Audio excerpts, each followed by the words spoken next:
Welcome back to the Deep Dive. Today we are tuning into a frequency that I think, if we're being totally honest, most of us try to block out. We try to ignore it until we absolutely can't. Right. It's that background noise. It is. It's that static hum in the background of life that, suddenly turns into a breaking news alert. I like to call it the funeral channel network. That is a very an ominous way to start the show. It is, isn't it?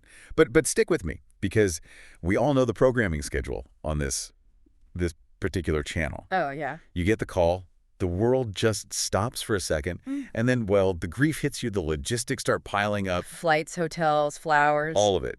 And then, usually around 11 o'clock the night before you have to leave, you find yourself standing in front of your open closet. The universal moment of panic. The closet stare. Exactly. You're staring at the hangers, and suddenly, your entire wardrobe looks like, I don't know, a costume shop. That suit you wore to a wedding, way too shiny. The stuff you wear to work feels too casual. And that black dress, is it too short? Is it too much? It's this moment where you realize you have to dress for an event that has, like, no script, and you were just terrified of getting it wrong. It creates this unique kind of paralysis. It really does. Because usually when we dress up, we're dressing for ourselves. Sure. We want to look attractive or professional or cool, But when you're dressing for the funeral channel, as you put it, you were dressing entirely for someone else. Completely. And the stakes feel incredibly high because you can't exactly say, oh, my bad, I'll get it right next time. There is no next time. There is no next time. That's the anxiety right there. It's the finality of it all. So today, we're going to do something about that panic. We are going deep, and I mean really deep, into the world of modern funeral attire. Okay. We're working off a fascinating stack of research today, primarily modern funeral attire, a practical guide to respectful dress, and we've got some key insights from the funeral program side as well. And our mission is pretty simple. We're going to turn that static noise into a clear signal for you. We are. And we're going to move past the simple bullet points you see when you Google it. Right. Wear black, don't smile. Exactly. That's so surface level. We're going to unpack the psychology, the biology, yes, I said biology, of what you wear, and the cultural nuances that they can land you in hot water if you aren't careful. We're going to build a framework. The source material actually calls it the Funeral Outfit Decision Ladder, which I know sounds like something from a corporate retreat. It does a little bit. But I promise you, it's actually a lifesaver. Yeah. But before we climb that ladder, we have to address the elephant in the room, the big, dark, monochromatic elephant. The myth of mandatory black. Yes. If you watch movies or TV shows, literally any drama on the Funeral Channel network, the visual language is identical. It is. It's always raining. Always raining. Everyone has black umbrellas. Everyone is wearing a black trench coat, a black suit, black sunglasses. It looks like a secret agent convention or something. All right. Is that real life anymore? It is. And it isn't. It's the historical default, specifically in Western culture. We have to look at the history here for a second. Okay. In the Victorian era, mourning dress was this rigorous, completely codified system. I mean, Queen Victoria wore black for 40 years after Prince Albert died. 40 years. Wow. That set a tone. It absolutely trickled down. Black became the color of the void, of solemnity, of the absence of light. It's like a visual silence. That is a beautiful way to put it. It is. It functions as social camouflage. Social camouflage. I like that. Yeah, when you walk into a room and everyone is wearing black, individual identities just sort of, they fade away. You're no longer Steve the accountant or Sarah from marketing. You're just a mourner. You're just a mourner. This uniformity allows the grieving family to be the only focal point in the room. It signals restraint. It says, I am dampening my own signal to amplify yours. I really like that concept of social camouflage. It makes me feel less like a drone and more like, I don't know, a support beam or something. Yeah, but, and here is the big but, I feel like I've been to 3 funerals in the last 5 years, and I definitely did not see a sea of black at any of them. And that is where the modern part of our deep dive comes in. The industry is seeing this massive seismic shift away from funerals and toward celebrations of life. The programming on the funeral channel is changing genres. It is. We're moving from tragedy to tribute. Right. It's less dirge in a cathedral and more playlist in a park. Exactly. And because the tone of the event is shifting, the uniform is shifting right along with it, the source material really emphasizes that while black is traditional, and look, it is always a safe option. Always. It is no longer the only respectful option. In fact, this is key. In some contexts, wearing stark, heavy black can actually be the wrong move. Really?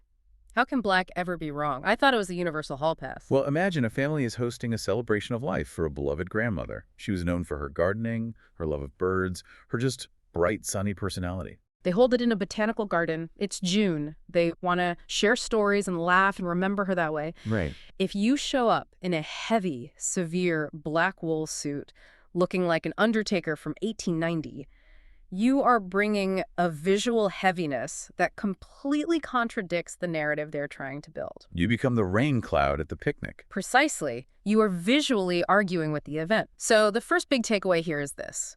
Black is a tool, not a rule. But that actually makes it infinitely harder, doesn't it? It does. Wear black is a simple instruction. Wear whatever is appropriate is a riddle. And I hate riddles when I'm grieving. I barely have the brain power to tie my shoes, let alone decode a vibe. And that is why we need the ladder. Okay, let's get into this funeral outfit decision ladder. I was a little skeptical when I first read this in the notes. It felt a bit, I don't know, bureaucratic. I get that. But then I realized when you are grieving, your brain is basically mush. You have what psychologists call decision fatigue. You just can't process nuance. You can't. Grief directly impacts cognitive function. It creates this fog. The ladder is designed to bypass the fog completely. It's a 5-step binary system. You start at the top, and if you get an answer, you stop. You don't proceed to the next rung. I love a system. Okay, let's climb rung number 1. Step 1, the request. We call this the golden rule. Did the family explicitly ask for something?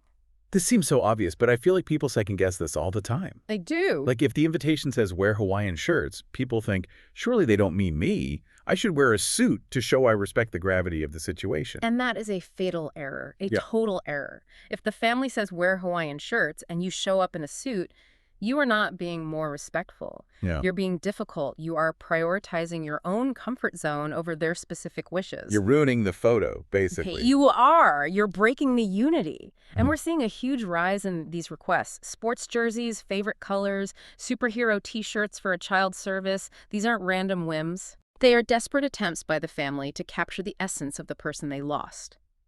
If you ignore that request because you want to adhere to tradition, you are effectively saying, my idea of a funeral is more important than your reality of this loss. Oof, that cuts deep. Okay, so check the invite, check the website, check the obituary. If it says wear blue, you wear blue.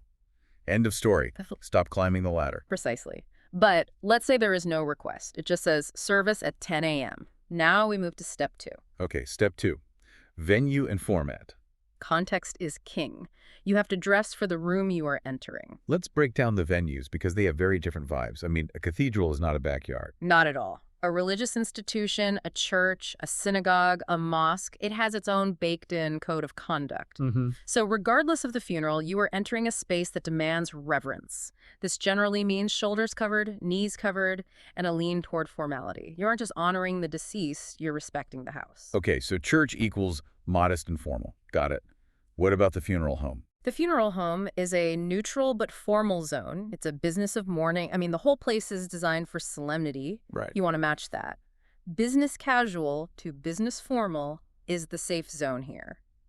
But then you have the outliers, the graveside service and the home gathering. We need to put a pin in the graveside service because I really want to talk about the mud and the wind later in the tricky scenarios segment. Good idea. But generally, the venue dictates the practicality of the outfit. It does. And for a home gathering, or maybe a celebration of life at a community center, the code is often respectful casual. Respectful casual. That is the most terrifying oxymoron in the English language. It sounds like a complete trap. It does feel like a trap. It really does. But here's the translation. Put together. Okay. Think about what you would wear to a nice dinner with your boss, or maybe a graduation ceremony.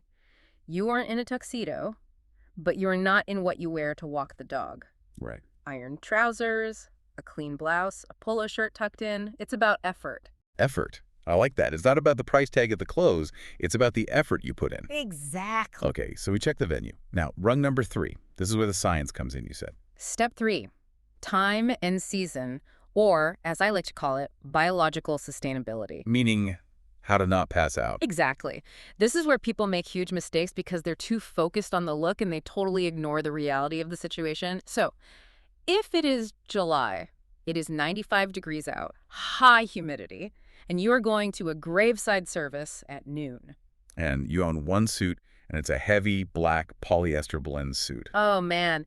If you wear that suit, you are basically wrapping yourself in plastic wrap and standing in an oven. Yeah. You are going to sweat profusely. And we need to talk about the perspiration distraction. Please, let's talk about it. Because nothing ruins a solemn moment like a giant visible sweat stain. It's visual, but it's also medical. If you lock your knees and you overheat, you will faint. And if the ambulance has to come to the cemetery to pick up a guest who passed out from heat stroke, you have just hijacked the funeral. You have become the main character. That is the ultimate don't. Do not become the main character. So in that context, wearing a lighter color, like a light gray or a tan or a breathable fabric, is actually a deeper form of respect. Okay, let's talk fabrics for a second. The source mentions linen, but linen wrinkles, if you even look at it wrong. Yeah. Is a wrinkled mourner a respectful mourner? That's the trade-off. It really is. A crushed linen suit can look a bit disheveled, like you slept in it. Mm-hmm. The pro move here, if you want to get really technical, is tropical wool or fresco. These are high twist wools that are woven very openly, so they breathe like mesh, but they drape like a suit. Okay. But if you don't have that, cotton blends are your friend. Just whatever you do, avoid 100% polyester in the heat. It does not breathe at all. Okay, so biology dictates wardrobe. Conversely, in the winter, if you're freezing, you're shivering. And teeth chattering is also a pretty big distraction. Yeah, exactly. A smart, tailored overcoat is worth its weight in gold here. You need to be able to stand still for 45 minutes without looking like you're hypothermic. Got it. Okay, run for, this is a big one, your role. The participant premium. Yeah. Are you just a body in the crowd, or do you have a job to do? I've been a pallbearer a few times. Yeah. It's surprisingly physical. It is intensely physical. And if you are a pallbearer, a speaker, an usher, or if you're sitting in the front row with the immediate family, you are part of the ceremonial infrastructure. You are framing the event. So the bar is higher for me. Much higher. Think about it. If you're average height and you're carrying a casket, your arm is extended, your jacket creates tension. You need shoes with grip carrying. That much weight on wet grass in smooth-soled dress shoes is a recipe for disaster. Oh, yeah. But visually, you need to be one notch more formal than the guests. Why is that? Because when people look at the casket, they see you. When you stand at the lectern to read a eulogy, people are staring at you for 10 minutes straight. If your shirt is untucked, or your tie is crooked, or you're wearing sneakers, it pulls focus. You want to be invisible in your perfection so that the words you're saying can be the only focus. Invisible in your perfection. I like that. That's the goal. You want to be a clean slate. Exactly. Okay, so we have climbed 4 rungs. There was no request. The venue is pretty standard. Weather's mild. I don't have a job to do. I'm just going. And I still don't know what to wear. This is step 5, the safety net. The fail-safe. If you have no data, no instructions, no clues, you default to the safety net. Dark neutrals. Black, navy, charcoal, dark brown. Correct. And avoid patterns. This is the path of least resistance. You will never, ever look back at photos of a funeral and say, man, I really wish I hadn't worn that well-fitted charcoal suit. Nope. It is timeless. It removes you from the equation. I want to dig into these colors a bit more in a minute, but first, the source material uses 2 words constantly. Respectful and appropriate. Right. And we toss these around like we all know what they mean, but I want to operationalize them. What does a respectful outfit actually look like in terms of, like, the physics of it? That's a great question. Respectful is about the presentation of the garment, not just the garment itself. Okay. You can have a $2,000 Armani suit, but if it's covered in cat hair, stained and wrinkled, it is deeply disrespectful. Because it shows a lack of preparation, a lack of care. Exactly. It says, I didn't care enough to check a mirror before I left. Conversely, you can wear a $30 pair of dark trousers and a $15 button-down from Target. Sure. If they are washed, pressed, and tucked in, and your shoes are wiped clean, that is incredibly respectful. Grooming communicates care. So iron your shirt. Please, listeners, iron your shirt. Or pay someone to do it. Just don't show up looking like you pulled it out of the laundry hamper. And then what about appropriate? Appropriate is all about context. The source uses this fantastic phrase, support, don't compete. That's the mantra. Support, don't compete. This brings us to a psychological concept called enclothed cognition.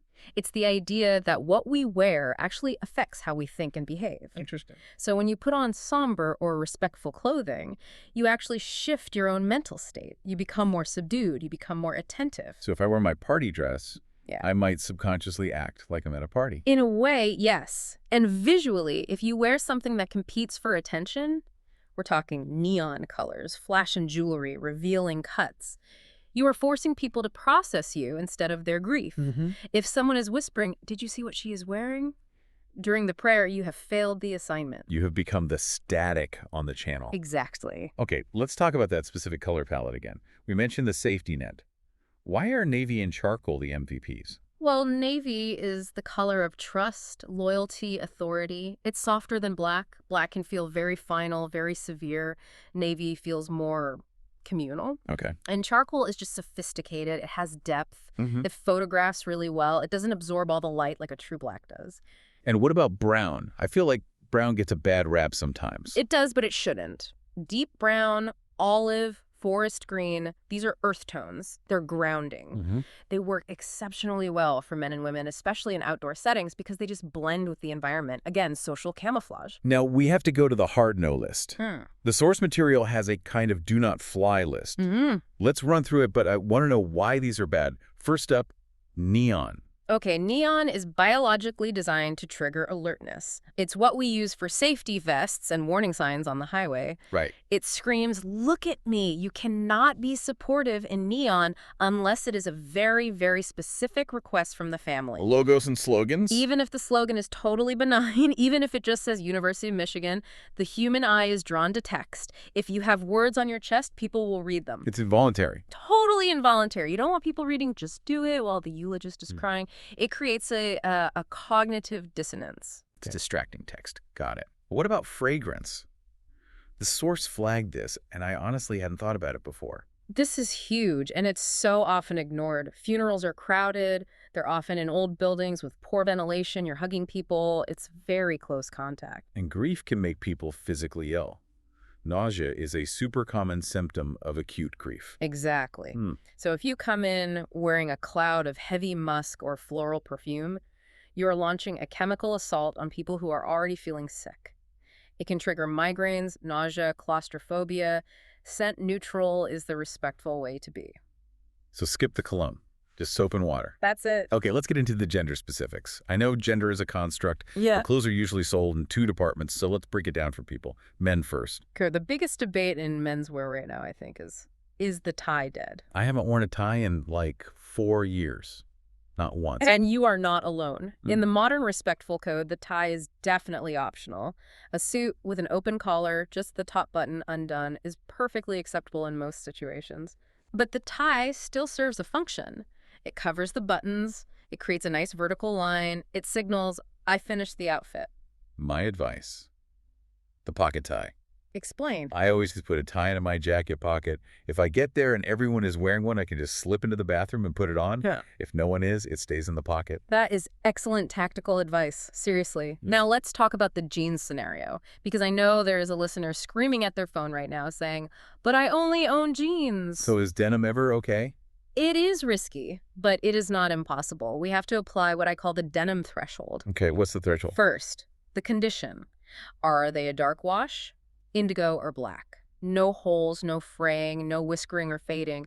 They need to look like trousers from a distance. Right. Second, the anchor piece. If you wear jeans, you must elevate the top half. So jeans and a t-shirt is a hard no. Hard no. Jeans and a polo. Borderline. Jeans with a tucked-in white dress shirt and a blazer. That passes the threshold. The blazer cancels out the casualness of the jeans. It says, "I am respectful, I just don't own slacks." It's about balance. Okay, women's attire. Traditionally, this was very restrictive.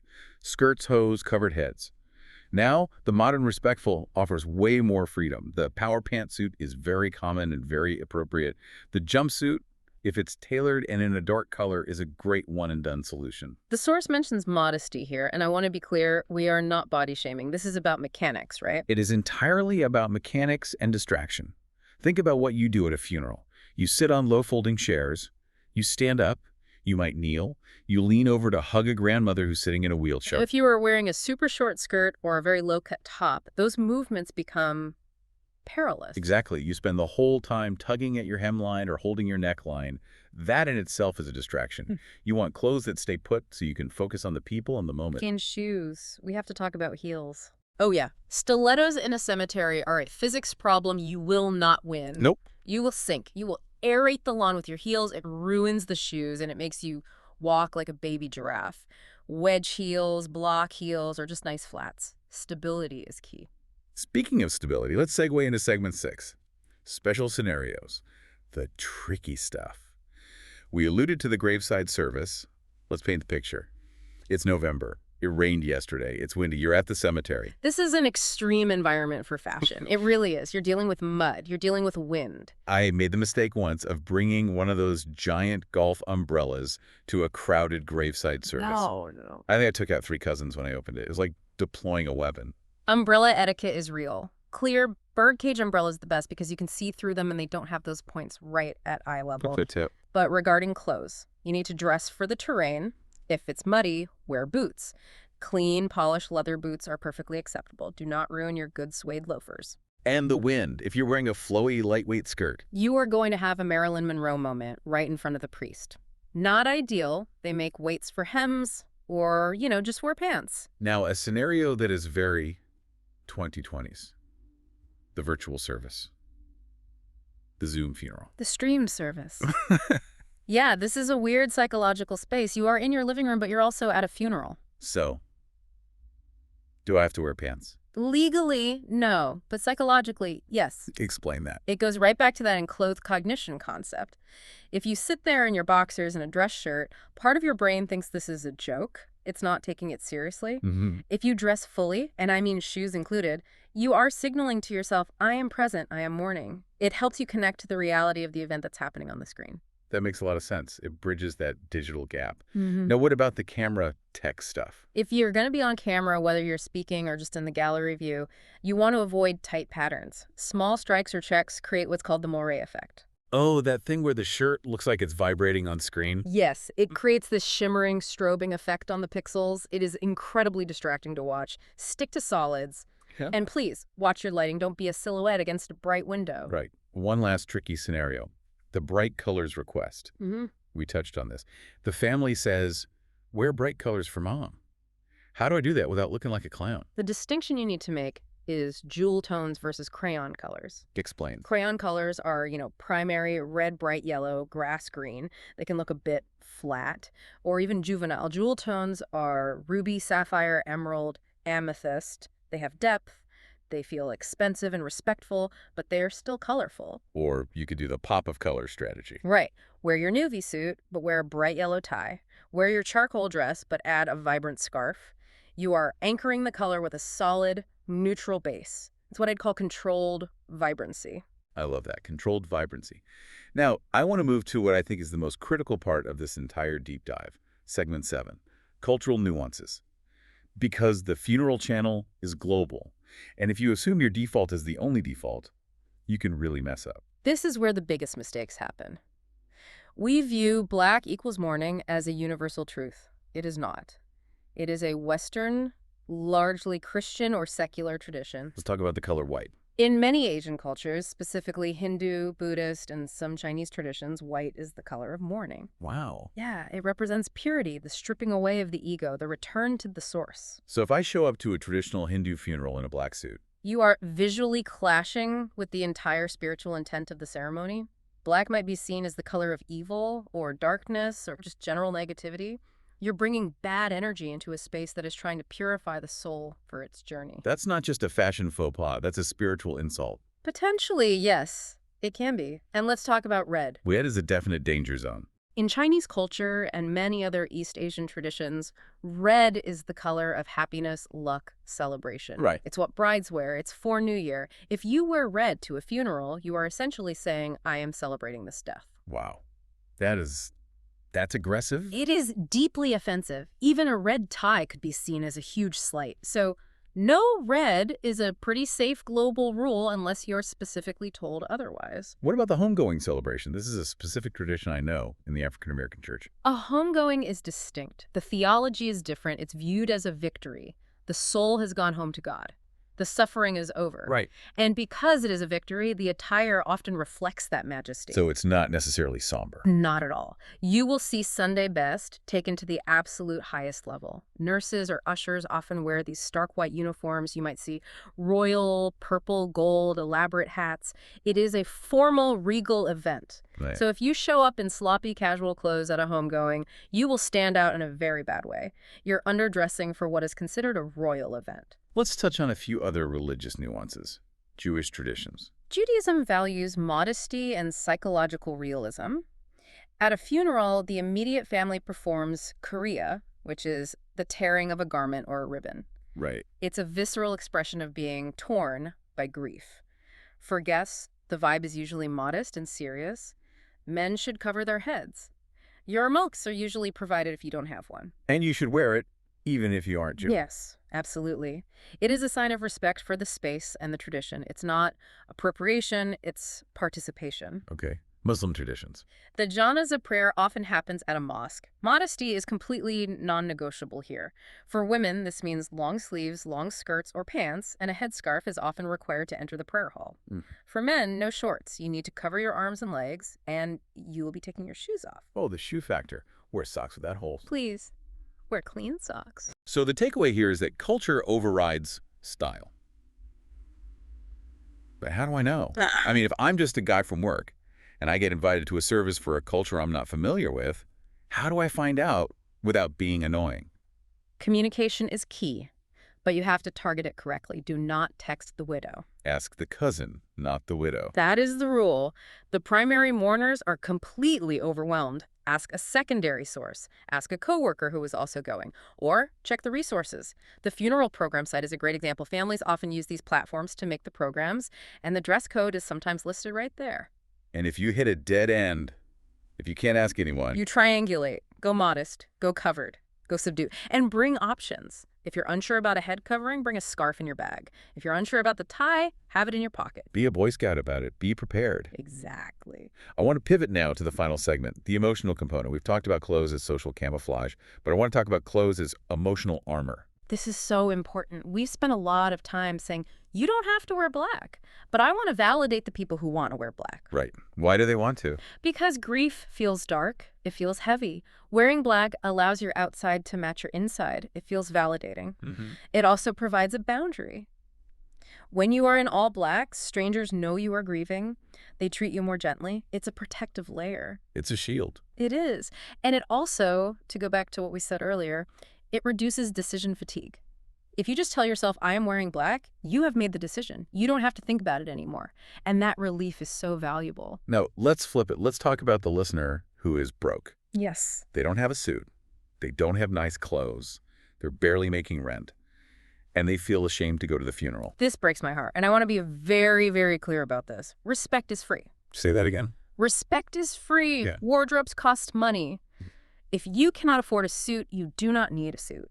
The family wants you there, not your jacket. So what do they do? You focus on the respectful part of our definition. Cleanliness. Neatness. Neatness. Wash your best pair of dark pants. Iron your best collared shirt. Polish your shoes. Stand up straight. Shake hands. Offer a hug. The effort is the outfit. It is. And I promise you, 10 years from now, the family will not remember that you were wearing a polo shirt instead of a blazer. They will remember that you showed up. That's the truth. Yeah. Showing up is 90% of the battle. It is. So let's synthesize this whole deep dive. We have been all over the map, from Victorian queens to Zoom etiquette. It's been a journey. If we have to boil this all down for the listener who is currently standing in front of that closet staring at the hangers, what is the summary? The summary is this. The answer to do I have to wear black is no, but. No, but be smart. No, but be intentional. Use the ladder. Check the request, the venue, the weather, your role. If you have data, follow it. If you have no data, use the safety net. Dark neutrals, modest cuts, no patterns. And smell neutral. And smell neutral. Right. I want to leave everyone with a final thought. We've spent an hour obsessing over details, hang weights, fabric breathability, tie knots, and it can feel I don't know, superficial. It can. But why does it matter? You know, it's interesting. We worry that by caring about our clothes, we're being vain. But the opposite is true here. The fact that you're worrying, the fact that you are listening to a podcast about funeral attire, that is the empathy. The anxiety is the proof. Exactly. If you didn't care about the family, you wouldn't be stressed. You are stressed because you want to honor them perfectly. You want to be a perfect supporting actor in their difficult moment. And that intention is beautiful. So the clothes are just the wrapper for that care. They are. The clothes are the vessel. The empathy is the content. So next time the phone rings and you find yourself tuning into the Funeral Channel Network, just take a deep breath. You know what to do. You have the ladder. You have the safety net. Just show up, be kind, and maybe check the weather forecast. Safe travels on the network, everyone. Thanks for listening to The Deep Dive. Go be that friend who knows what to do. We'll see you next time.